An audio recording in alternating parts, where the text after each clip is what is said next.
Okay, so in this video we are going to talk about how to tell the difference between a function and a relation by looking at a graph or looking at a mapping, looking at ordered pairs. Okay, so let's look at this first graph here.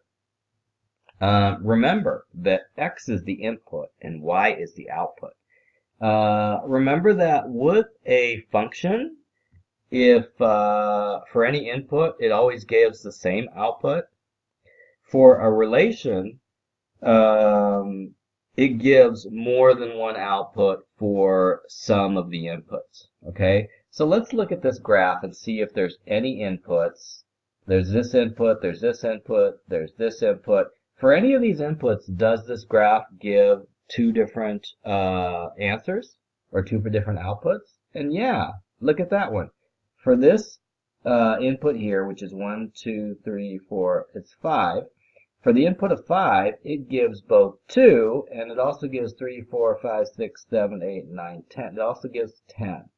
So, in that case, which is it? A function or relation? Well, since it gives two outputs for one input, it's a relation. Okay? Alright, moving on. Let's look at this mapping. So here we have the x input here, and we have the output here, y. And let's see, is there any input which gives two different outputs? Let's see, 18 maps to 4, 8 maps to 11, and 4 maps to 16. Nope. Every single input maps to just one output. So that would be a function. Okay. Let's look at this set of ordered pairs. So in this case, we have an input of 6 leads to an output of 10. We have an input of 13 leads to an output of 13. An input of 6 leads to an output of 20, and an input of 6 leads to output of 4. Wait a second, look at that.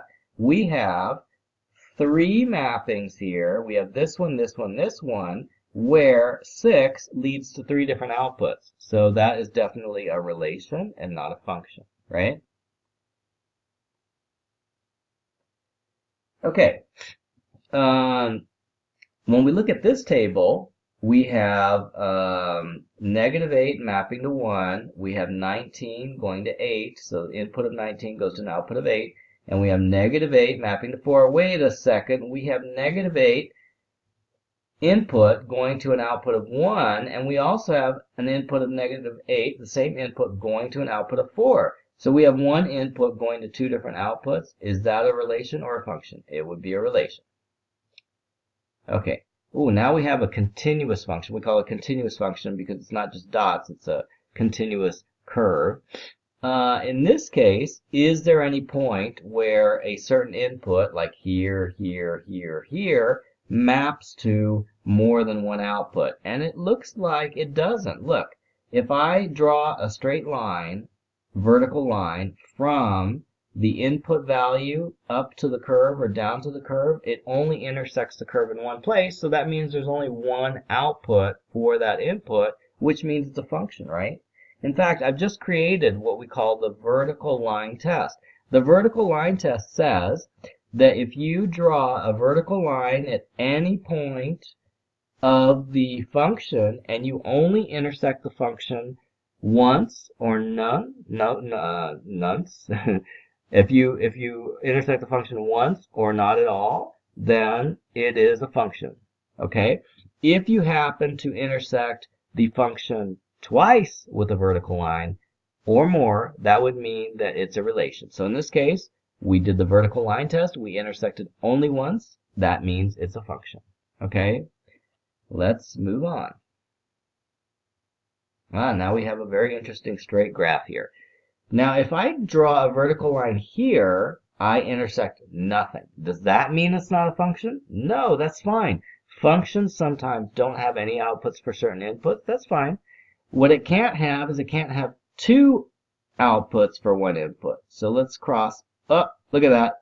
I drew a straight vertical line through the function, and it crossed the function in two different places, which means it is a relation. Okay, so it failed the vertical line test, but that means it's a relation. This one's a tricky one.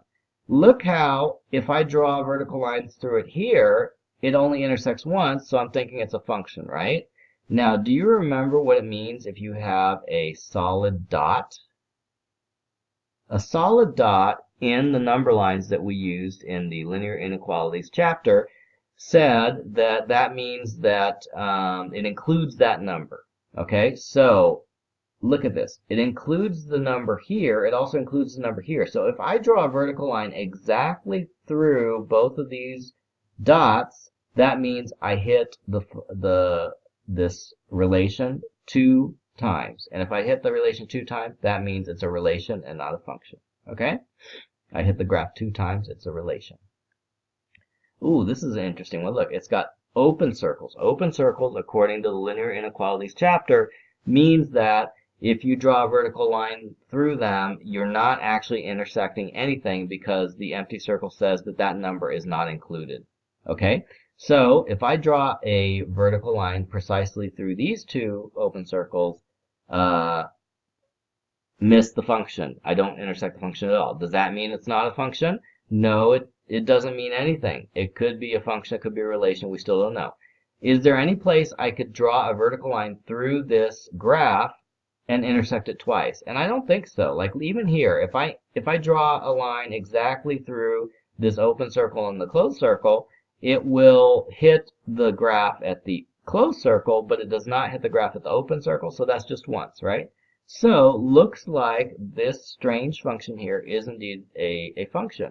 What about this place here where I draw the vertical line and it goes through two open circles? Is that a problem? No, that's not a problem. Functions are not necessarily defined at every single input. Sometimes you have an input and you get no output. Just like in the investigation when sometimes you would ask a question and there was no answer. That doesn't really tell you if it's a function or a relation. Okay? And that's it for today.